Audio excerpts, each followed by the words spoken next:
আমার কোনো শোক নেই, আমার কোনো বিষাদ নেই। হে কুরুবৃদ্ধগণ, আপনাদের নীরবতায় আমার কোনো ক্ষোভ নেই। পিতামহ ভীষ্ম, ক্ষমা করবেন, আপনাকে প্রণতি জানাবার স্থিরতা আমার নেই। আর কর্ণ, তোমার জন্য ঘৃণাও বড় বেশি মনে হয়। আর হে আমার পঞ্চস্বামী, আর্যাবর্ত বিজয়ী বীরশ্রেষ্ঠ অর্জুন, শক্তিমান ভীম, নকুল, সহদেব আর আপনি ধর্মপুত্র, আপনারা আমার কৃতজ্ঞ অভিবাদন গ্রহণ করুন। আমি সর্বজ্ঞা নই, যজ্ঞভূমের অগ্নি থেকে আমার জন্ম। ধর্মাধর্মের ক্ষুরধার পথ আমার অজানিত। আর্যপুত্র, আপনার বিচার তাই আমার পক্ষে ধৃষ্টতা। আপনার কোনো বিচলন নেই। আপনার ধর্ম আপনাকে রক্ষা করেছে বিকার থেকে। কৃতজ্ঞতা জানান সেই ধর্মকে। ভীমসেন, তোমাকে আমি ভালোবাসা দিইনি কখনো, তাই তা ফিরেও চাইনি। শুধু তোমাকে আমার জিজ্ঞাসা ছিল ফাল্গুনী, ঊর্ধ্বচারী মৎস্যের ছায়ালীন চোখের থেকেও কি দুর্লক্ষ ছিল দুর্যোধনের বুক? বলো সত্য করে, প্রেম নয় শুধু পৌরষের আস্ফালনই ছিল পাঞ্চালী বিজয়ের পটভূমি? কিন্তু মিথ্যা প্রশ্ন। আমি জানি তোমার কোনো উত্তর নেই, যেমন নেই কোনো ভালোবাসা। তোমার শুধুই আশা আছে। কৈশোর থেকে তুমি জেনে এসেছ বীরভোগ্যা পৃথিবী আর রূপমুগ্ধা নারী। জেনেছ একদিন ধার্তরাষ্ট্রের হাত থেকে ছিনিয়ে নিতে হবে কৌরব উত্তরাধিকার। জেনে এসেছ যেখানে যা কিছু সর্বোত্তম সেখানেই পৌঁছতে হবে তোমাকে। শুধু এই কুমারী লক্ষ্যের দিকেই তোমার দৃষ্টি ধনঞ্জয়, তাই অনায়াসে তুমি সরে যাও এক নারী থেকে অন্য রমণীতে। তোমার পূর্বপুরুষেরা যেমন একদা এক তৃণ প্রান্তরকে নিঃশেষ করে চলে যেতেন বনান্তরে, এই দ্রুত সভায় দাঁড়িয়ে আমাকে জানতে হলো নারী শুধু কয়েক প্রহরের বিলাস সঙ্গিনী।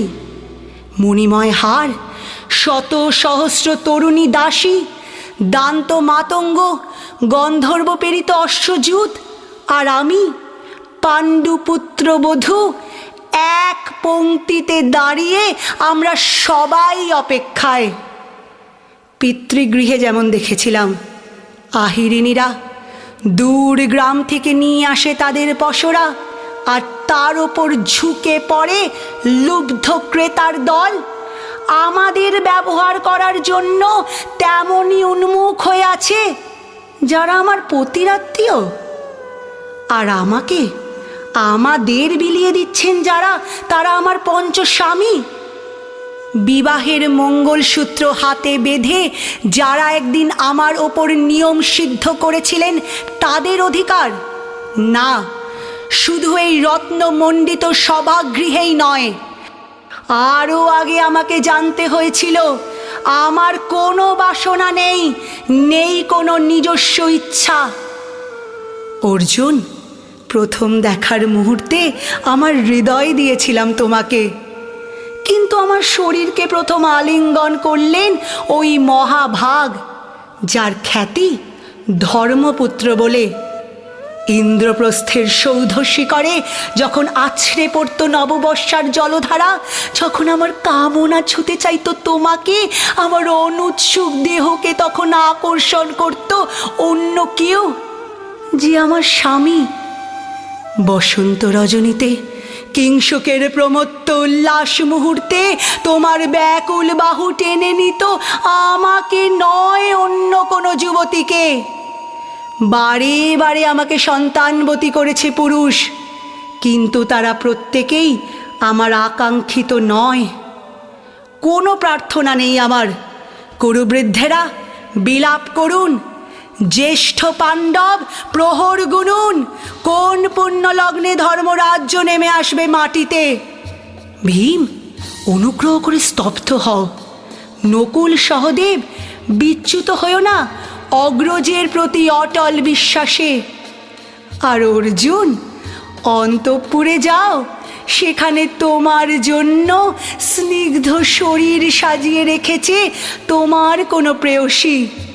শোক নয়, লজ্জা নয়, এই রাজগৃহে দাঁড়িয়ে আমি জানলাম প্রেম নয়, শ্রদ্ধা নয়, অধিকার নয়, নারী শুধুই প্রয়োজনের। জানলাম এখানে কোনো ভেদ নেই।